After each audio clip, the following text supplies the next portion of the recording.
नमस्कार मित्रों, आज मैं उपस्थित हूँ श्रृंखला के इस अगले भाग में। मित्रों, आज हमारा श्रृंखला का यह भाग भाग्य भाव से संबंधित रहेगा। आज हम लोग कुंडली के 9वें भाव के विषय में चर्चा करेंगे, जो अत्यंत ही महत्वपूर्ण है। जैसे मित्रों कहा भी गया है कि भाग्यम फलति सर्वत्र न च विद्या न च पौरुषम। भाग्य का जीवन में बहुत ही महत्व है। अगर व्यक्ति भाग्यशाली हो तो कहना ही क्या है, और अगर व्यक्ति का भाग्य खराब हो वो जीवन भर व्यक्ति संघर्ष करता है, उचित परिणाम प्राप्त नहीं होते हैं, उसके कार्य के अनुकूल हमेशा जीवन में संघर्ष बना ही रहता है। तो आइए समझते हैं कि इस विषय से भाग्य के इतर किन किन विषय पर विचार किया जाता है। सबसे पहले इस भाव के बारे में हम जानेंगे। इस भाव का नाम है धर्म भाव, धर्म भाव या भाग्य भाव।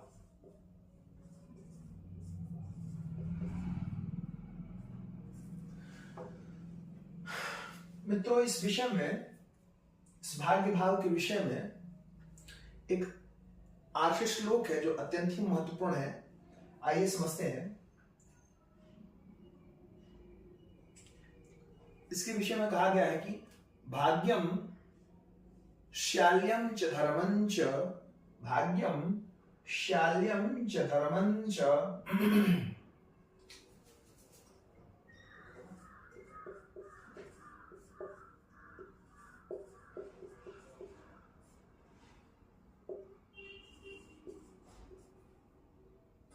भ्रातृपत्न्यादिकांस्तथा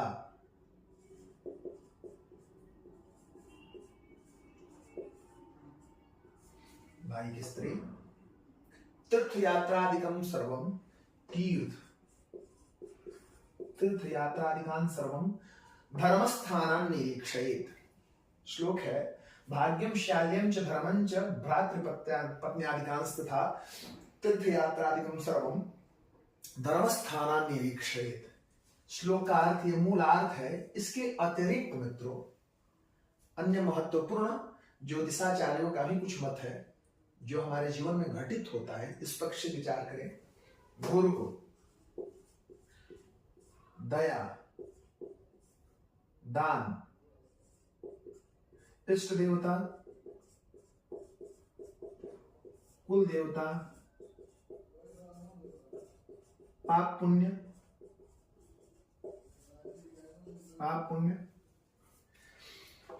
मंत्र साधना, शील संतोष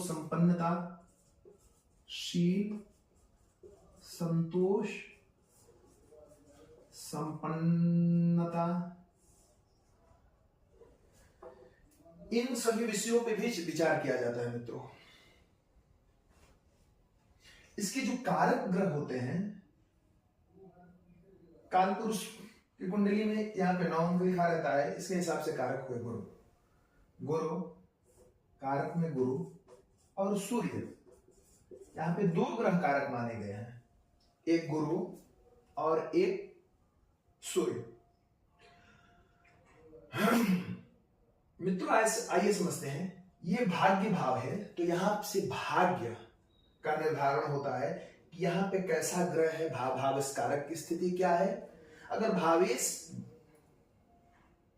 और कारक दोनों ही गुरु हो, सूर्य हो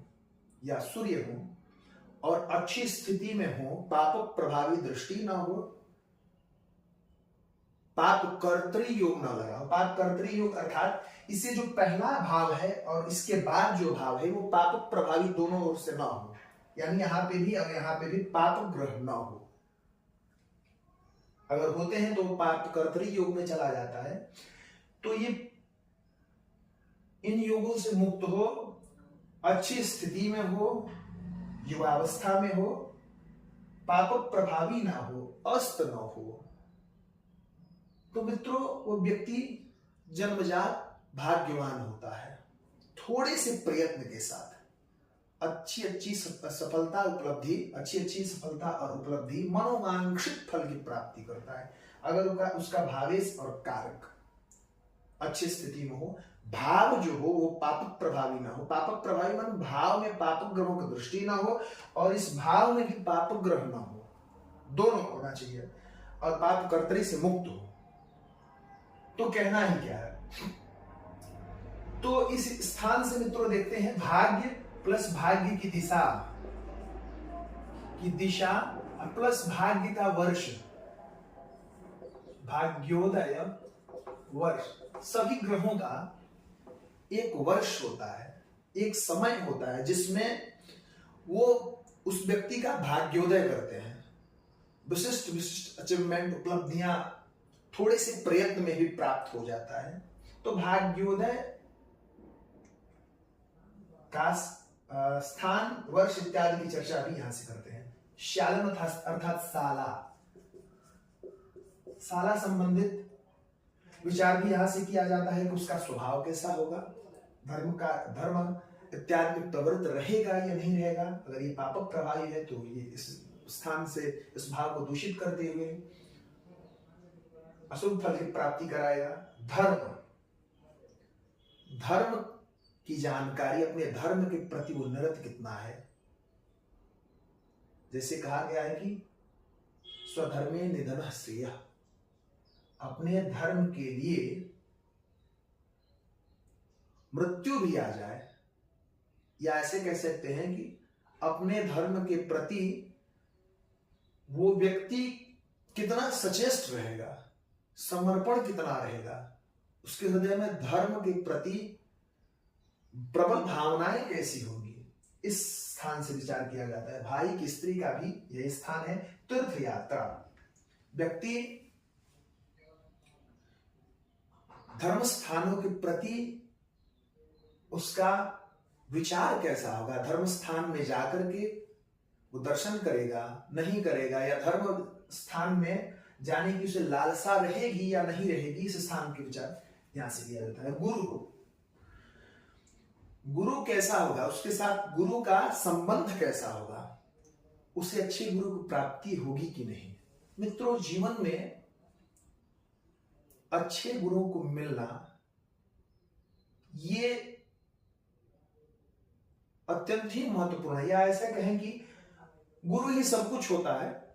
अगर जीवन में अच्छा गुरु मिल जाए तो व्यक्ति का जीवन सफल हो जाता है, और अच्छा गुरु ना मिले तो आप कितना भी टैलेंटेड क्यों ना हो, आप दिशाहीन ही रहेंगे।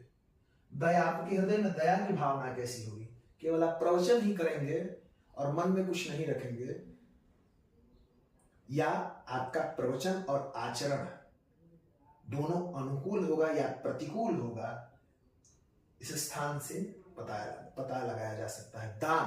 दान देने की शक्ति कितनी होगी आप में।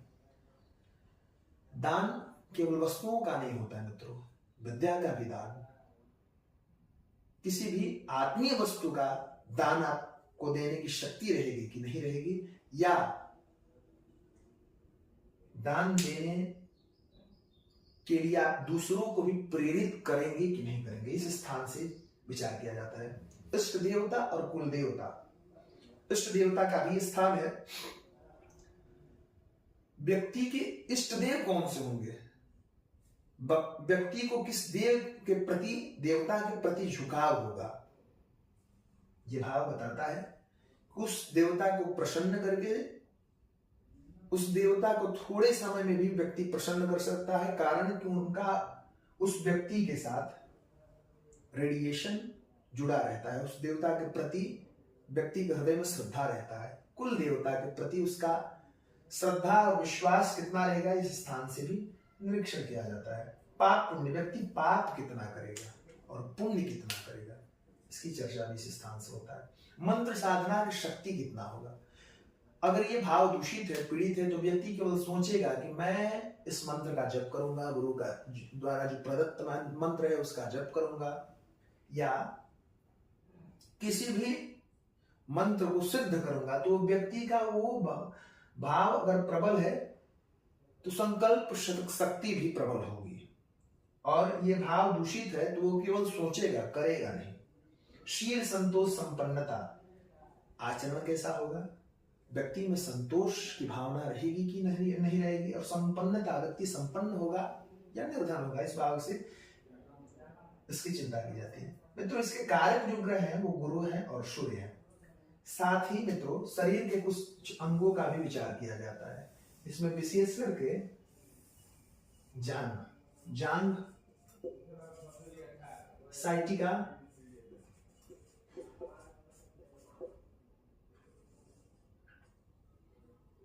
गठिया, ट्यूमर, दुर्घटना, इतने विषयों पर विचार किया जाता है। जान से रिलेटेड अगर कोई दिक्कत है तो समझ जाइए कि नौवां भाव उसके भावेश और कारक ग्रह कहीं ना कहीं निश्चित रूप से पीड़ित है। साठिका रोग हो जा रहा है व्यक्ति को असामयिक। तो समझ लीजिए मित्रों, भावेश कारक कहीं ना कहीं पीड़ित है। गठिया हो जा रहा है। गठिया विशेष करके ये नवम भाव पीड़ित होता है, उस पर पापक ग्रह की दृष्टि होती है, तो निश्चित रूप से व्यक्ति को गठिया होता है। ट्यूमर, मस्तिष्क संबंधी ये बीमारी है, ये भी भावेश कारक नवम भाव से संबंधित है। दुर्घटना, अगर ये भावेश दिक्कत में है, कहीं ना कहीं पापक प्रभावी है, तो दुर्घटना होने की संभावना ज्यादा रहती है। व्यक्ति को बच के रहना चाहिए। इस विषय से भावेश कारक से संबंधित उपाय करके, इन सभी विषयों से संबंधित उपाय करके और अशुभ फल को हटाया जा सकता है, शुभ फल की प्राप्ति की जा सकती है। मित्रों, एक विशिष्ट विषय है जिसमें द्वंद्व है, वो है पिता।